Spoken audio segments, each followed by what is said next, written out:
और कैबिनेट मंत्री गणेश जोशी के गांधी परिवार पर दिए गए बयान का लगातार विरोध हो रहा है। इसी को लेकर कांग्रेस विधायक आदेश चौहान ने गणेश जोशी पर पलटवार कर दिया। मैं कहना चाहता हूं कि वो एक खुद सैनिक रहे और उनके मुंह से ये बात शोभा नहीं देती, क्योंकि या तो उम्र का तकादा है या उनके दिमाग का दिवालियापन है। जो उन्होंने उनके लिए कहा है कि वो एक एक्सीडेंट है। भाई, आतंकवादी घटना होती है और उसमें राजीव जी शहीद हो जाते हैं तो उसे शहीद नहीं कहेंगे तो क्या कहें। इंदिरा जी के साथ घटना होती है, वो भी आतंकवाद के युग में उनके साथ घटना हुई। तो अगर वो शहीद नहीं है तो फिर शहीद कौन है? अल्मोड़ा विधायक मनोज तिवारी ने आरोप लगाया है कि पार्किंग निर्माण कामों में गड़बड़ी हो रही है। उन्होंने ठेकेदार पर गड़बड़ी का आरोप लगाया। मनोज तिवारी का आरोप है कि करोड़ों की बहुमंजिला पार्किंग का निर्माण किया जा रहा है, उसके निर्माण कामों में गड़बड़ी हो रही है। विभागीय उदासीनता के कारण और ठेकेदार जो एक सरकार के संरक्षण में काम कर रहा है, तो उसमें ना गुणवत्ता पाई जा रही है और उसमें गति नहीं आ रही है। और जो एक दीवार गिर गई है, जो भविष्य में मकान को भी खतरा है, उस रोड का पूरा जाने का खतरा है।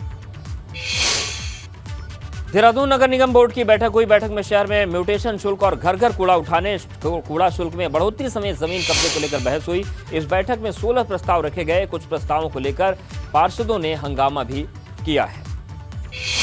जो हमने रखे हैं उसमें प्रस्ताव में सबने सहमति दी है। एक यूजर चार्जेस जो हमारा 70 रुपये था उसको हमने 50 रुपये ही किया है। बाकी तो लगभग सबकी सहमति से जो है उसको पूरा किया। उत्तराखंड में अब राज्य आंदोलनकारियों को सरकारी नौकरी में 10% क्षैतिज आरक्षण मिल सकेगा। कैबिनेट की उप समिति ने राज्य आंदोलनकारियों के लिए क्षैतिज आरक्षण के प्रस्ताव को हरी झंडी दे दी है। 2004 से 2011 तक राज्य आंदोलनकारियों को उत्तराखंड में सरकारी नौकरियों में 10% क्षैतिज आरक्षण का लाभ मिल रहा था, मगर हाईकोर्ट ने इस पर रोक लगा दी थी। तिवारी जी के समय से 2004 से आंदोलनकारियों को एक विशेष श्रेणी यानी कि स्वाधीनता सेनानियों की तर्ज पर एक विशेष श्रेणी मानकर लोक सेवा आयोग और राज्याधीन सेवाओं में 10% क्षैतिज आरक्षण का लाभ देने के लिए शासनादेश किया था, जिसका लाभ 2011 तक आंदोलनकारियों ने लिया और एक विज्ञप्ति निकलती थी, सारी चयन प्रक्रिया ट्रांसपेरेंट तरीके से होती थी, तब मिला है। तो अब सब कमेटी ने इसकी संस्तुति कर दी है सरकार को और संभवतः जो आने वाली कैबिनेट है उसमें विधेयक पुनः उसी विधेयक को राजभवन भेजा जाएगा। हम सब कमेटी का भी आभार प्रकट करते हैं। टिहरी में नेपाली मजदूरों के दो गुटों के बीच झगड़ा हो गया। मारपीट में एक नेपाली मजदूर की मौत हो गई। पुलिस ने इस मामले में नेपाल के रहने वाले 8 लोगों को गिरफ्तार किया है।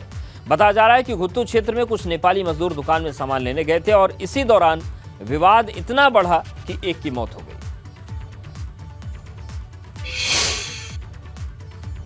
टिहरी बांध की झील के जलस्तर में उतार चढ़ाव के बाद कई गांव में घरों में दरारें आ रही हैं।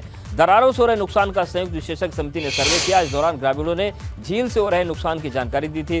ग्रामीणों की नाराजगी इस बात को लेकर है कि समिति के सर्वेक्षण करने के बाद भी कोई कार्रवाई नहीं हो रही है।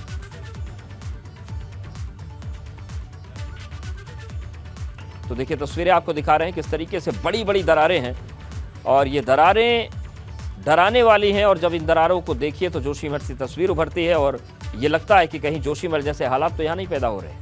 जो टिहरी बांध का जो कैचमेंट एरिया है, उसके बाद जिन गांव में स्लाइडिंग हो रहा है, भूस्खलन ज़्यादा बढ़ रहा है और जो चिन्हित गांव हैं उनमें लगातार एक्सपर्ट कमेटियां भी आती है और एक्सपर्ट कमेटियां आकर जो है उसके बाद सीधा चली जाती है। उसके बाद उनका 6 महीने, साल भर, 2 साल तक उसका कोई रिजल्ट नहीं आता है, जिस वजह से न पुनर्वास में, जिला प्रशासन में और राज्य सरकार में तालमेल की बड़ी कमी है, जिस वजह से जो है जो लोग हैं, जो इसकी जद में जो लोग आ रहे हैं, उनका ठीक समय पर सही तरीके से उनका जो है समस्या का निराकरण नहीं हो पा रहा। फिरौली जितनी भी हमारी जो अफेक्टेड एरियाज हैं यहाँ से अलोंग दी लेक साइड, उनको इंस्पेक्ट कर लिया है एंड वी आर एक्सपेक्टिंग कि विदिन अ मंथ वो लोग अपनी जॉइंट एक्सपर्ट कमेटी की रिपोर्ट हमें ड्राफ्ट करके दे दें। जैसी भी ऑब्जर्वेशंस निकल के आएंगी एंड अगर ये दिखता है कि कोई भी रिस्पॉन्सिबल रीजंस है किसी प्रकार के भू धसाव के, तो उनको as per the recommended committee उनको आगे फॉरवर्ड किया जाए।